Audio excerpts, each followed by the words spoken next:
Jana Sahitam Krishna Chaitanya Devam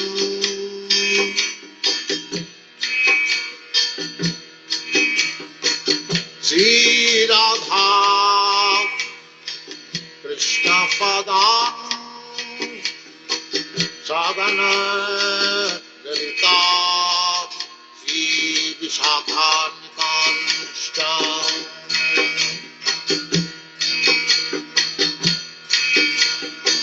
Sri Krishna Chaitanya Prabhu Nityananda Sri Advaita Gadadhar Sivasadi Gaurabhakta Vrinda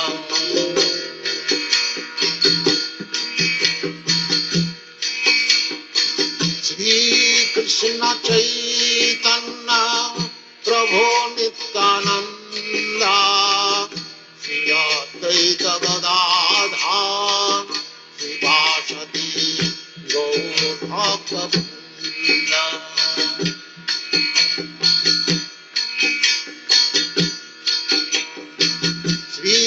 Krishna Chaitanya Prabhu Nityananda Sri Advaita Gadadhar Srivasadi Gaur Bhakta Vrinda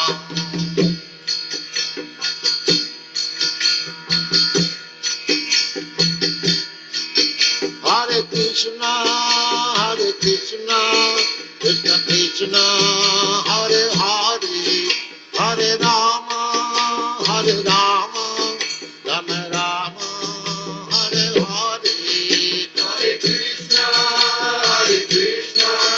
Krishna Krishna Hare Hare Hare Rama Rama Rama Hare Hare Hare Krishna Krishna Krishna Hare Hare Hare Rama Rama Rama Hare Hare Hare Krishna Krishna Krishna Hare Hare Hare Rama Rama Rama Hare Hare Hare Krishna Krishna Krishna Krishna Hare Hare Hare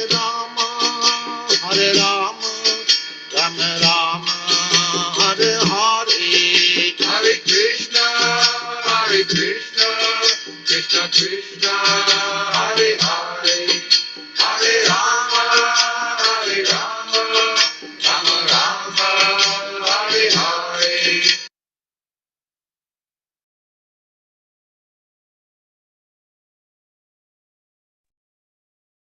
Hare Krishna, devotees. Welcome to Nityam Bhagavata Sevaya on a Saturday morning. Today we'll be just continuing with the Nityam, with the Srimad Bhagavatam, Canto 4, Chapter 28 and verse number 41. This will be a recorded class by His Holiness Bhakti Rasamritha Swami Maharaj. I'll just play it. Here we go.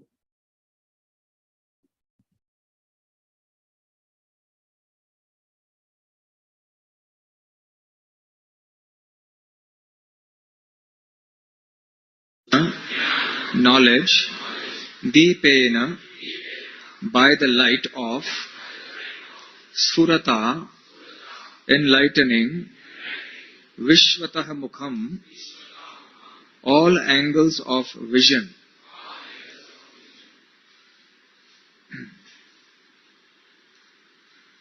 Translation and purport by His Divine Grace, A.C. Bhaktivedanta Swami Srila Prabhupada.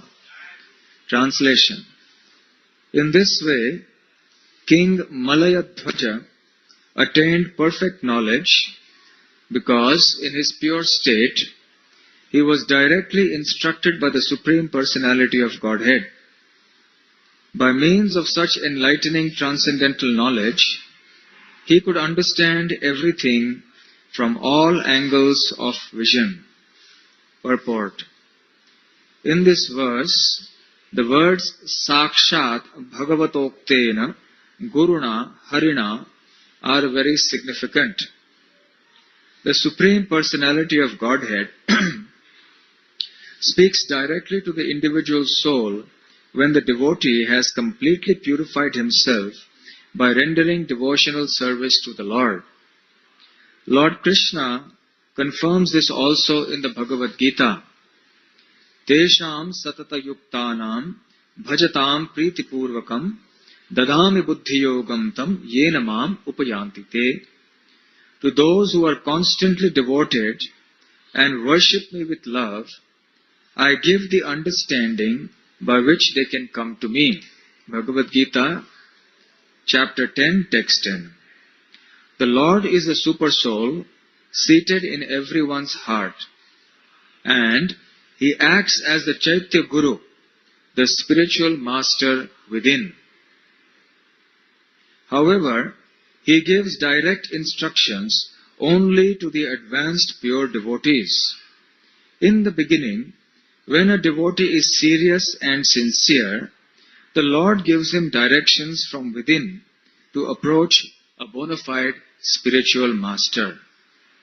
When one is trained by the spiritual master according to the regulative principles of devotional service and is situated on the platform of spontaneous attachment for the Lord, Rag Bhakti, the Lord also gives instructions from within. Tesham satata yuktanam bhajatam pritipurvakam. This distinct advantage is obtained by a liberated soul. Having attained this stage, King Malayadhwaja was directly in touch with the Supreme Lord and was receiving instructions from Him directly.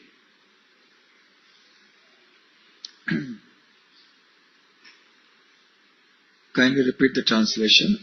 In this way, King Malayadhwaja attained perfect knowledge because in his pure state, he was directly instructed by the Supreme Personality of Godhead.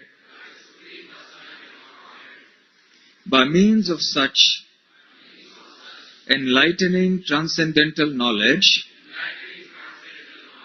he could understand everything from all angles of vision. Om Jnana Timirandhasya Jnananjana Shalakaya Chakshurunmilitam Yena Tasmai Shri Gurave Namaha Shri Chaitanya Manobhishtam Sthapitam Yena Bhutale Swayam Rupa Kada Mahyam Dadati Swapadantikam Vandeham Shri Guruhu Shri Yutapadakamalam Shri Gurun Vaishnavamscha Shri Rupam Sagrajatam Sahagana Raghunathanvitam Tam Sajivam Sadvaitam Savadhutam Parijana Sahitam Krishna Chaitanya Devam Shri Radha Krishna Padang Sahagana Lalita Shri Vishakhanvitamscha Vancha Kalpatarubhyascha Kripa Sindhubhya Evacha Patitanam Pavanebhyo Vaishnavebhyo Namo Namaha Namo Mahavadanyaya Krishna Prema Pradayate Krishnaya Krishna Chaitanya Namane Gauratvishe Namaha He Krishna Karuna Sindho Dinabandho Jagatpate Gopesha Gopika Kanta Radha Kanta Namostute Tapta Kanchana Gaurangi Radhe Vrindavaneshwari Vrishabhanu Sute Devi Pranamami Hari Priye Jai Shri Krishna Chaitanya Prabhu Nityananda Shri Advaita Gadadhar Shiva Sadi Gaura Bhakta Vrinda Hare Krishna, Krishna Krishna, Hare Hare, Hare Rama, Hare Rama, Hare Krishna.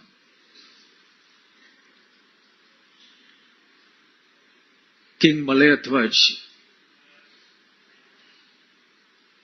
has attained the state of perfection by attaining transcendental knowledge upon being directly instructed by the Supreme Personality of Godhead.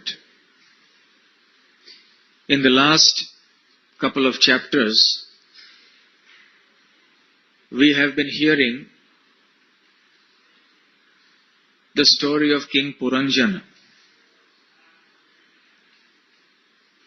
Puranjan, in his next life, has become Vaidarbhi, the daughter of King Vidarbha, because of his excessive attachment for his wife. He thought of her at the time of death and attained the woman's body in the next life. Princess Vaidarbhi was eventually married to a very brave king, Malayadwaja. Malayadwaja eventually, in course of time, left the kingdom, renounced everything, went into the forest, and by the grace of the Lord, he has attained perfect knowledge. So in this verse, Narad Muni is explaining to King Prachina Barishat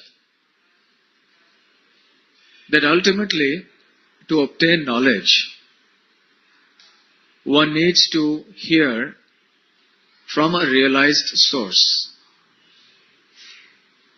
The ultimate realized source of all knowledge is of course Krishna. Vedaishya sarvair aham eva vedyaha. Krishna is one who knows everything. Vedanta Krit, he is also the one who has composed the Vedas and the Vedanta. All the scriptures are coming from him. Scripture is nothing but the words of God. So Krishna is the origin of all knowledge. He is the sum total of all knowledge. He is the purpose of all knowledge. Vasudeva Param Jnanam. Vasudeva is the object of attaining pure knowledge. Knowledge has no other purpose other than obtaining Krishna. So one who has understood Krishna, he knows everything. So therefore here we see the important principle that one must necessarily, to get out of this material entanglement by attaining perfect knowledge, hear from a superior source.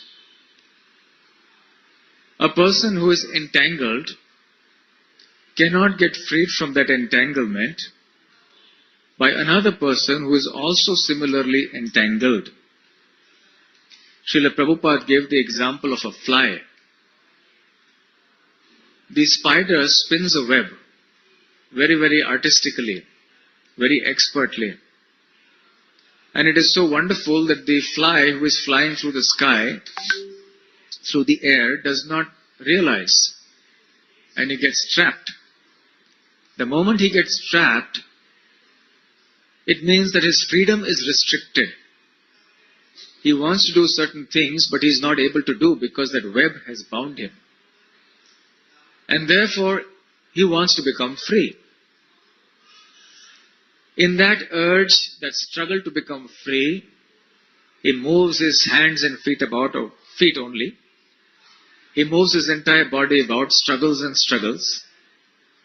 Though wonderfully is the spider's web constructed, that the more the fly struggles, the more tightly he gets bound in that web. And finally the spider comes and eats him up. In the same way, this material nature, comprised of the three modes of material nature, is Krishna's expert artistic creation.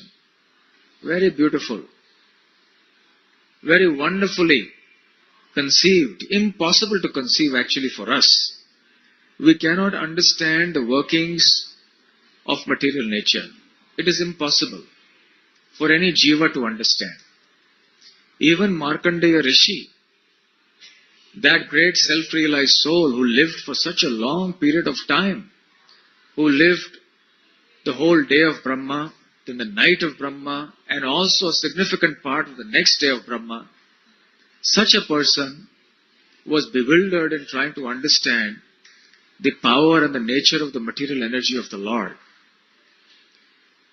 The three modes of material nature keep everybody bound and bewilders everyone. So we cannot understand how Krishna has so beautifully constructed this nature in order to trap the conditioned souls. The conditioned souls, being ignorant, they feel restricted in their urge for unlimited, independent, rebellious pleasure. They want to enjoy life, but material nature is the ultimate spoilsport. We want to do so many things. We want to enjoy, but disease comes, old age comes, death comes, interruption in our plans come in so many different ways, unlimited ways. At every moment, the material nature is thwarting our plans to enjoy this creation. And therefore, the conditioned living beings are always frustrated. Frustration arises because we do not know how to come out of our bondage. We are struggling against the stringent laws of material nature. You all know the very famous shloka of the Bhagavad Gita in the 15th chapter. Mamaivansho jiva loke jiva bhuta sanatanaha manaha shashthan indriyani prakriti sthani karshati. Where Lord Krishna explains that the jivas are my eternal parts and parcels. Fragmentally, they are eternally mine. But having forgotten this, they are struggling against the stringent laws of material nature.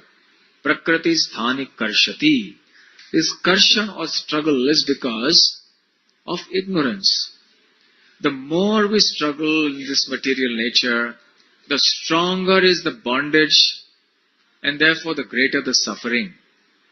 Just like that fly. So what is the hope for that fly in the spider's web? The only hope is someone from outside comes in and frees the fly.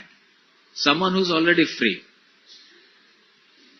So in this way, if the conditioned souls in this material world also cannot be freed by any other way except someone who is already liberated.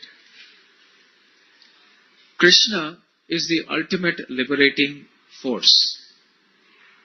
Krishna acts directly and indirectly in so many ways to liberate or at least to instruct on the path of liberation these conditioned souls.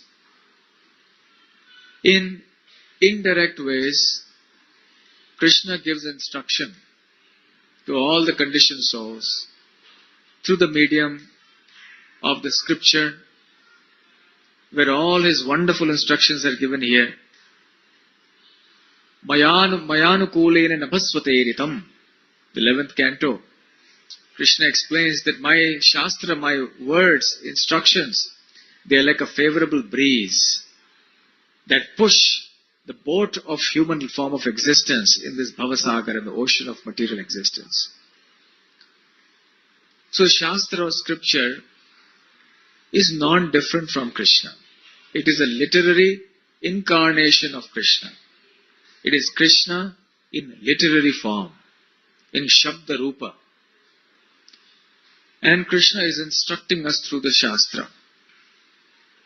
Krishna also indirectly instructs us through the Gurus.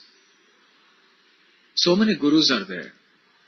Primarily there is the Diksha Guru, who gives us initiation.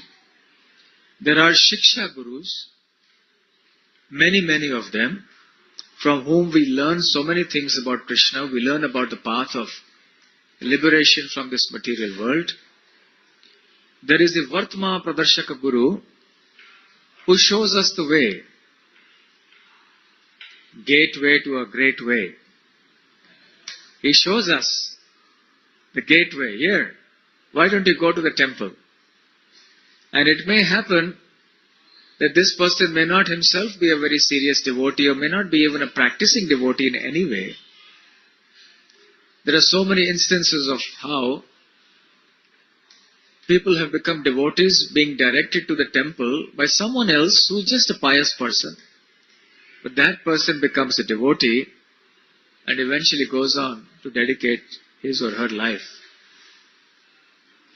Krishna can also speak through the medium of non-devotees and thus instruct us. Krishna's instruction can come in many ways.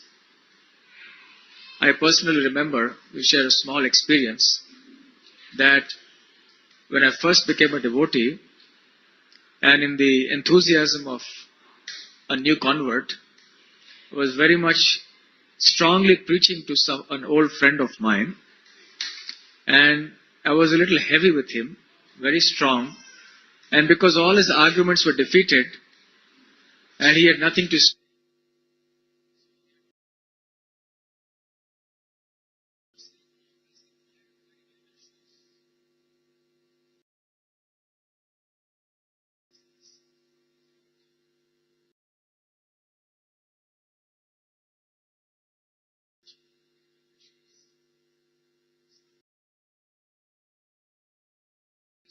This is part of the recording, so please hold.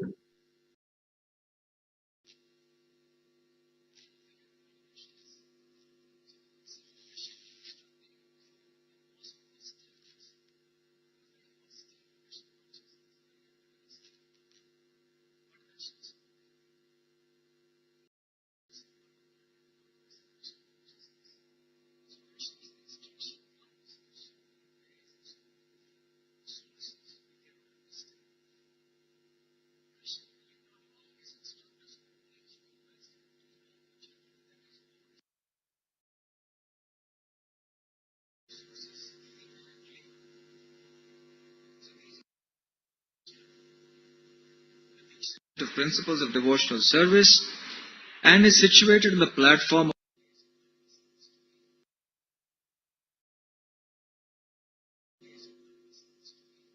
Krishna. Brahmanda Brahmite Kono Bhagyavan Jeev, Guru Krishna Prasade Pai Bhakti Lata Bij. So, by a mutual cooperative endeavor of Krishna and the Gurus, the conditioned soul is sent back to Godhead. Prabhupada explains that normally after that, the direct instruction of the super soul to the devotee is reserved for those who are very advanced. Prabhupada says here, when one is trained by the spiritual master according to the regulative principles of devotional service and is situated on the platform of spontaneous attachment for the Lord, Raga Bhakti, the Lord also gives instructions from within. This distinct advantage is obtained by a liberated soul.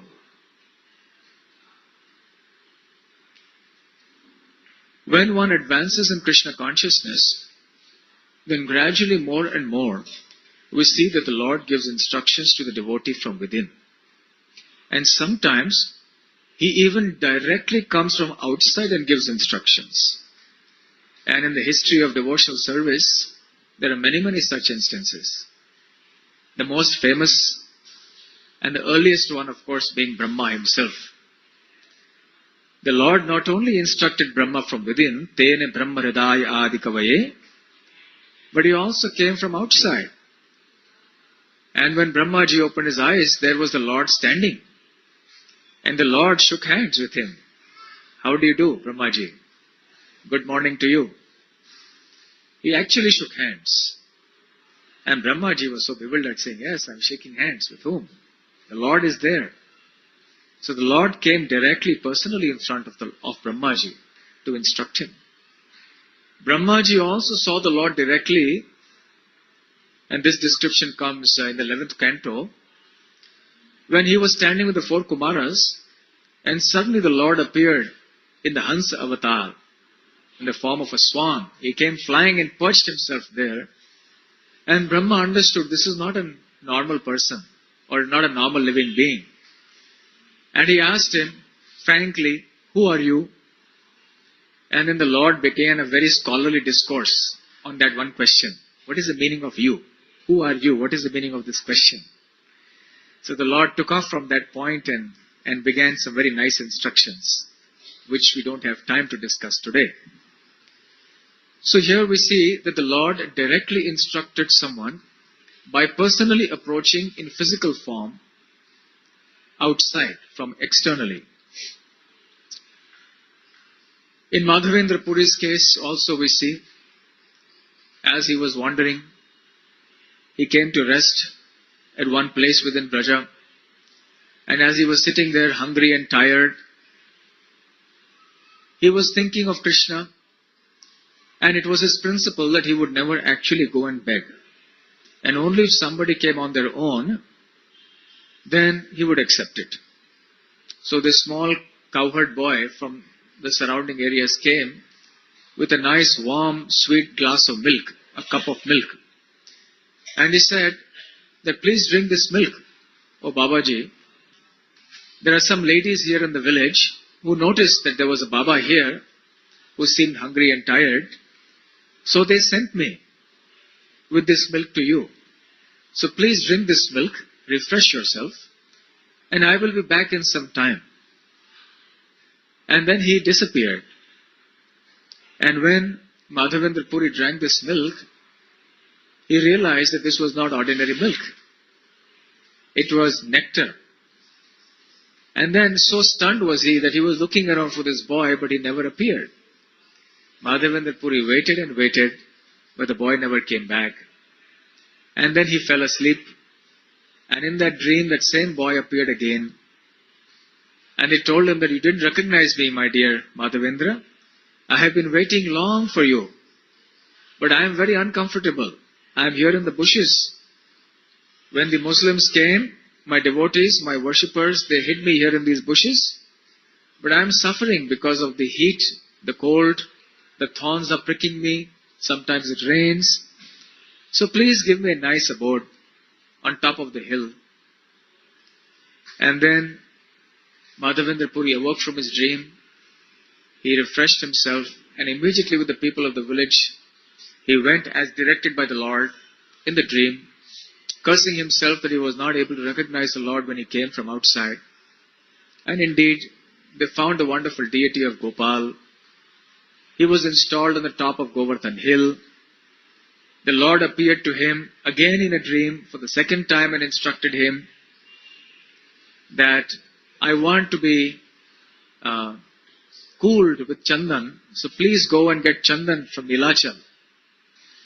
And although it was a very difficult task, Madhavendra Puri followed this instruction, went all the way to Nilachal. And then when he was bringing this heavy chandan back, there were so many dangers involved that he halted at Remuna, where the deity of Gopinath was there. And there a third time the Lord appeared to him and told him, my dear Madhavendra, I am not different from Gopinath. So therefore, whatever chandan you have brought for me, you please apply it to Gopinath and understand that you have given it to me. So in this way that chandan was used there. So 3 times Madhavendra was instructed, Puri was instructed. Even the pujari was instructed to give the kheer to Madhavendra Puri, which the Lord himself had stolen. And after that, as you all know, the deity came to be known as Kheer Chora Gopinath. So here is one example of how the Lord instructs his pure devotees directly, but from within, coming through dreams. Generally, many devotees come up with, they have many dreams sometimes, and they say that, well, I saw the Lord in my dreams. But we shouldn't think ourselves to be qualified to see the Lord in our dreams and the Lord instructing us. Although the Lord is not constrained, the Lord can instruct even a non-devotee, what to speak of an advanced devotee. But generally, our emphasis is for the instructions from within, from outside, through the medium of the spiritual master, the scriptures, etc. And gradually, as one advances, one also experiences the instructions of the Lord from within. Similar to Madhavendra Puri, we also see this, the example of Shripad Ramanujacharya. When he fled from Srirangam to escape the persecutions of King Kolatunga, the Chola king, he, in his wanderings, came to a place what is present-day Melkote. That place was for a long time called by many, many names, Yadavadripati and so on. When he was there, the Lord appeared to him in a dream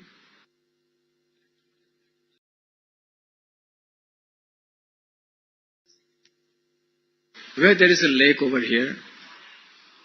And he went there. He could not find the Lord. In his frustration, he went to take rest. The second time, the Lord came in his mind and gave him more specific instructions. And indeed, he found the Lord. He was installed with great fanfare, great devotion. And then Narayan, the Lord Narayan, was installed on the top of this hill. And after that, in the third time, the Lord appeared to Ramanujacharya and said, "My dear Ramanuja, well, I'm very happy that you're worshipping me and that I'm installed on top of this hill. But still, I want to go out for my pleasure trips in the evenings. I don't have an Utsav farm. So you must arrange for this.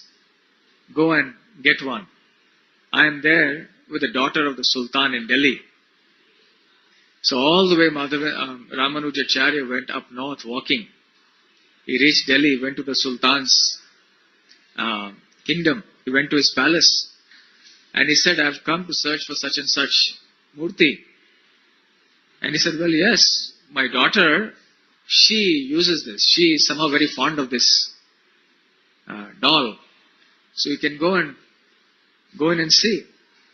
And when Ramanuja entered the room where this deity was, then the deity jumped up from the altar, so it is said. The Sri Sampradaya, it is believed like that. He jumped off the altar and came into the waiting arms of Ramanujacharya. Ramanujacharya was looking upon this deity as his son. This deity was actually called Ramapriya, originally worshipped by Lord Ram.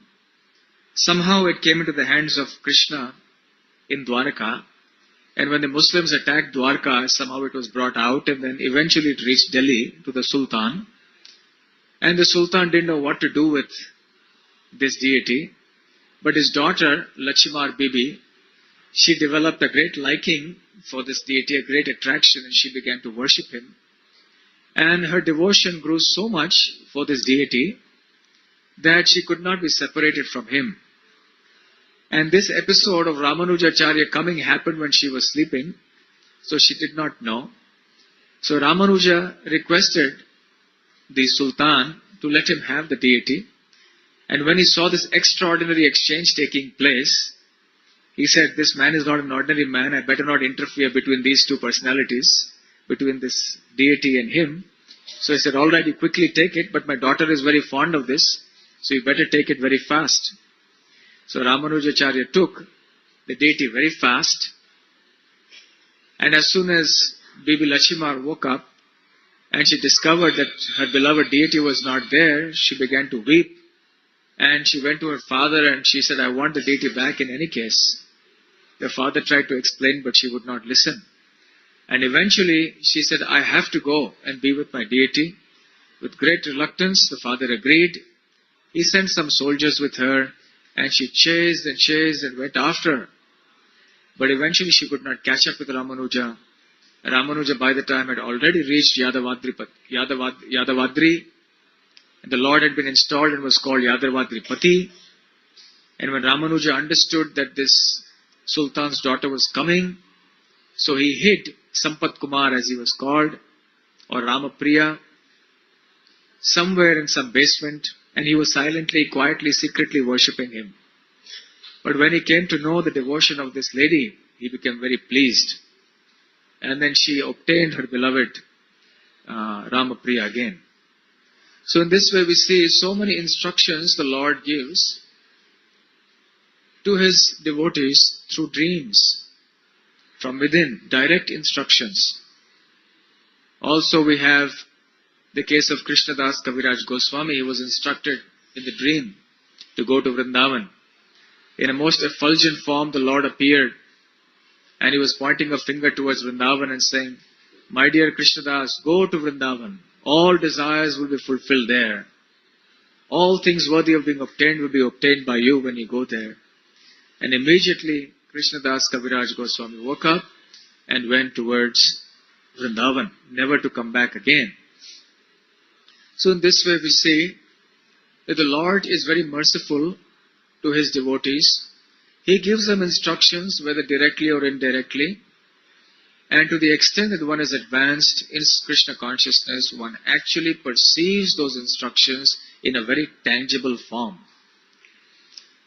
In the 11th canto of the Srimad Bhagavatam, therefore, it is described, Bhaktihi parishanu bhavo viraktir anyatra chaisha trika ekakalaha prapadyamanasya yathashtatah syu tushti pushtihi kshutapayo nughasam.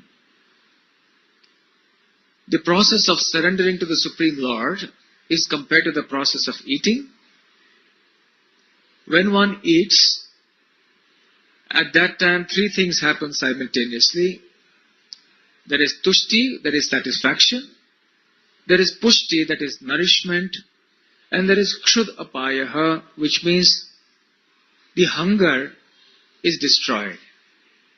And these things happen at the same time. Cha esha trika ekakalaha. Similarly, prapadyamanasya, when one surrenders with one's mind and heart and soul to the lotus feet of the Supreme Lord, then also three things happen simultaneously. That is bhakti. One develops devotion for the Lord. The second is para isha anubhavaha. Isha is controller, para is supreme.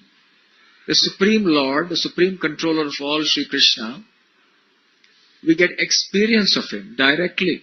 We experience Him in our life. He instructs us in so many ways, directly, indirectly. We feel the hand of the Lord guiding us. And third, viraktir anyatra. Renunciation or detachment rather from everything that is not connected to devotional service. Jiva Goswami explains that bhakti is connected to tushti, para isha anubhava is connected to pushti, and virakti anyatra is connected to kshudapaya. Why? Because in bhakti there is ananda, there is happiness. Just as when a hungry man starts eating, tushti, he feels great happiness and pleasure. Similarly, as he starts eating, he feels nourished. He is sustained, his body is sustained. So similarly, by direct experience of the Lord, it gives us spiritual sustenance. We actually perceive the Lord in so many different ways. We experience Him. That gives us spiritual diet, spiritual nourishment. We become stout and strong spiritually. We feel very satisfied because of the personal hand of the Lord in our life. And the third is viraktir anyatra, kshudapaya. Attachment to this world is a cause of suffering. When we get detached from this world, we experience relief, we experience peace. Just as hunger is painful, it's a cause of suffering. But when he eats food, a hungry man experiences relief from that pain. In the same way, when one renders devotional service to the Lord, one experiences relief from the miseries of this material world. So these three things happen simultaneously. So therefore, para isha anubhava, paresha anubhavo. For a devotee, he experiences in his or her life how the Lord is instructing him or her, guiding, cajoling, pushing towards the ultimate goal of Krishna consciousness. Such guidance, such instruction comes sometimes from within, sometimes from without, sometimes through one devotee, sometimes through another, sometimes through spiritual masters, sometimes through the books. In a variety of ways, the Lord is guiding us, instructing us. A sensitive devotee will pay heed to all such signals that come, whether directly or indirectly, and use it in a very beneficial, productive way for making progress in Krishna consciousness. Thank you very much. Hare Krishna, Krishna Krishna, Hare Hare, Hare Rama, Rama Rama, Hare. So today is a Diksha ceremony, so we don't have time. We have to end early today. Just one or two brief questions, if anybody has.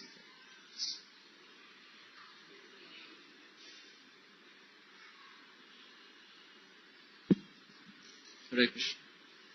Hare Krishna. Hare Krishna. Thank you very much, Prabhuji, for the beautiful class. In this class, you mentioned about the ways, different ways how we can get instructed.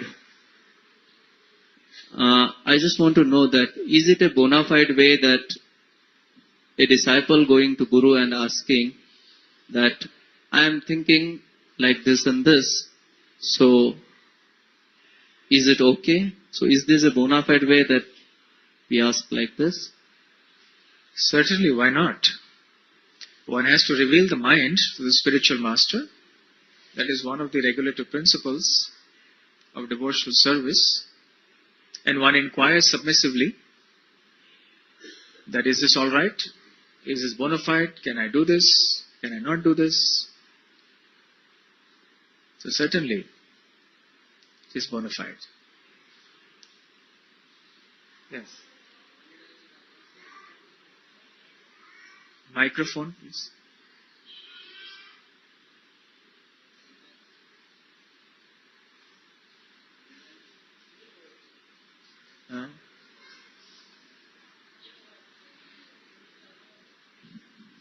Hare Krishna.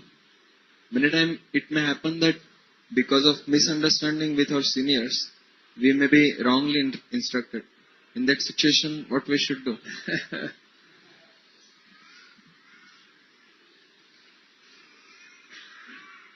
Even it may lead to Vaishnava Prad because of envious nature. So you are saying that seniors guide you wrongly, or that somebody guides you wrongly about the seniors?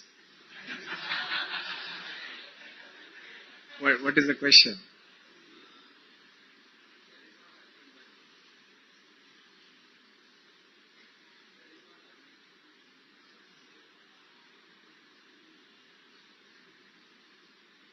Nobody is guiding wrongly about my seniors, but still that may happen, that in a material platform or even in a not in a spiritual platform, but in case if of some senior gives us instructions, yeah, but that is not correct. Yeah. Is that the question? Yeah. Then what should we do? Yeah. Even on spiritual platform, or it may be on material platform. Both ways. Well, at least to start with, one should not fight with the senior. It depends. One should, in all humility, always deal with such a situation. First of all, the senior may not be wrong after all. Maybe we are wrong in thinking that he is wrong or she is wrong. We don't know. And it's always better in a spirit of humility to reveal one's mind, and not in a critical mentality, but in a mentality to clarify one's own mind and remove doubts and make one's own mind peaceful. If one is not able to inquire with that devotee himself or herself, which is the best thing to do, to approach that particular devotee in a very humble state of mind and reveal one's mind, then one may approach another senior devotee in a humble state of mind, not in a political way, but in a very genuine, submissive way, to resolve one's issues. That's the best way to do it. Simple. One should not complicate the matters and make things very complicated when they are actually very simple. In this material world, human relationships are very complex. And human beings make them more complex by their complex dealings. So Vaishnava means to make things simple, to simplify things. And especially in Vaishnava relationships, we must always try to keep things simple. Whenever there is any possibility of a misunderstanding, we should nip it in the bud. We should not keep things pending. We should not keep heartburns. We should immediately discuss in a Vaishnava way. That will solve problems very quickly. Okay? So we have to end now because the Diksha candidates have to go. One question? Last one.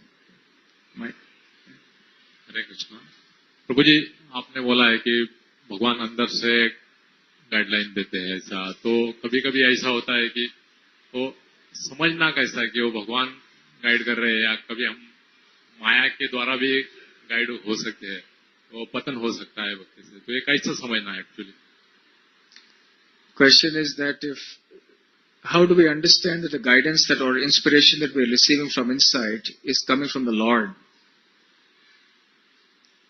There are several ways to check. First and most important, it should be according to the principle of Guru Sadhu Shastra. It should not conflict with that. Suppose we suddenly feel Super Soul is inspiring us to go to the cinema. Then we should understand that certainly that is not the Super Soul. It is our own mind that is under the clutches of Maya that is guiding us like that. And where we are unable to figure out or understand whether it is in accordance with Guru Sadhu Shastra or not, we consult with the spiritual master or with some senior devotees and verify whether actually it is in accordance with that or not. And then if it is so, then we understand, yes, it is the voice of the Lord from within. If not, we understand it is the voice of Maya. Okay? To the extent we become advanced, to that extent, our heart will become pure enough to be able to distinguish between the voice of Maya and the voice of Krishna. So we must learn this discrimination. Otherwise we will be in trouble. Yes? Hare Krishna. I think it is quite late, so we should stop. Because Diksha will start very shortly.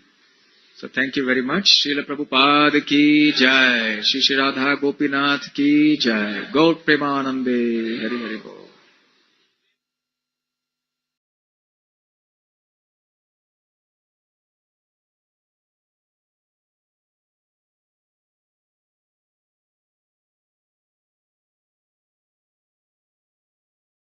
Hare Krishna. Thank you for joining for this wonderful class by His Holiness Bhakti Rasamritha Swami Maharaj. A very brief thing of it was very nicely he pointed out to the Krishna is the purpose and object of all knowledge. He was trying to say it's Maya who keeps bewildering us and we get frustrated in this material world. And we should realize that we are fragmental parts of Krishna, but we forget out of ignorance. So it leads to stronger bondage with the material world. And he's saying that the only hope is someone outside who's free from all this would help us, and that's a guru. And Krishna is the ultimate liberation source of liberation, and Shastra being the literary form of Krishna. And he also talks about when devotee gets advanced, Lord directly gives him instructions. He quoted several instances where pure devotees, acharyas, they got that the Lord instructed them through his dreams, and he gave various pastimes, very wonderful pastimes. He also made a comparison between Bhakti and Pushti, how we can actually have the similarities on that. And in what was very, towards the end, he talked about how we should make a clear distinction between what's the voice of the Lord and what's the voice of Maya, which means very careful. So thank you for attending today's class. If anybody wants to share any reflections, please unmute your line. Dhanavats.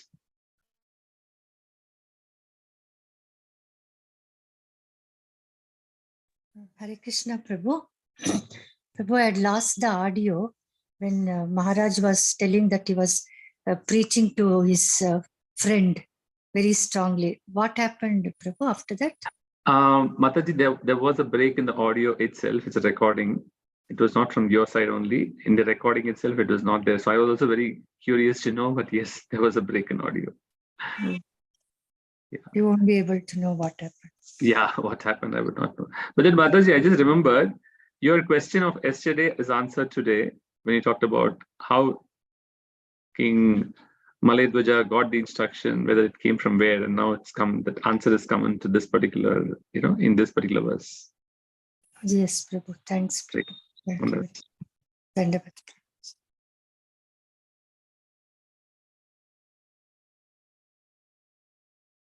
And he explained very nicely about this Tushti Pushti Kshudapaya, and he is related to this. When one surrenders, what we get, Prabhu? The interconnection.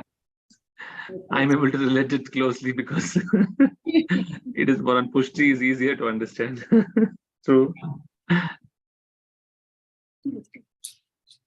So thank you for the nice selection of the audio, Prabhu. Dandu Prabhu. This is all done by Sankarshan Pray Prabhu. All glories to him. I only play it. Yeah. Prabhu, all glories to the Nityam Bhagavata Sevaya group, Prabhu. Hare Krishna. It's a small service. Thank you, Maharaj. Really, Prabhu, the day will not pass without listening to Nityam Bhagavata Sevaya, Prabhu. So awesome. Thanks for the wonderful. Thank you. Thank you, Maharaj. I'll convey to the team as well. Hare Krishna Prabhu, Dandavat Pranam. Hare Krishna Prabhu. Prabhuji, I have one question regarding this allegorical story of Puranjana. Later, the discussion about Malayadwaja is coming, but from Malayadwaja it looks like real, like from the day Prabhuji told about Meenakshi and the pastime, the story of Malayadwaja and his sons and his wife. But actually, it is supposed to be an allegorical story. But then it looks like it's becoming a real story. So I am missing that connect. Prabhu, if you can throw some light on this. Hare Krishna. Prabhuji, I have a very similar question. So I would leave it to anybody else on this group who's there, who could throw light on this. Otherwise, we can have a discussion separately and find out from senior devotees. Yeah, sure, Prabhu. No problem. Thank you. Same question was asked Prabhu earlier, and they said they'd find out and come back. I don't know who it was. They said they'll come back. Okay, Mataji. I will take it, Mataji. Yes. Let me take it as one of my items to check and come back. Sure. Any other reflections? If not, we just end the session now. With the Vaishnava Pranam, Vancha Kalpatarubhascha Kripa Sindhubhyo Evacha Patitanam Pavanebhyo Vaishnavebhyo Anantakoti Vaishnavrinda Ki Jai, Granth Srimad Bhagavatam Ki Jai, Srila Prabhupada Ki Jai, Nitai Gositana Premanande Hari Hari Bol. His Holiness Bhakti Rasamritha Swami Maharaj Ki Jai. Right. Dandavats. Tomorrow we'll be having class at 8:30 from temple. Right. Dandavats. I'll just end the session now. Dandavats.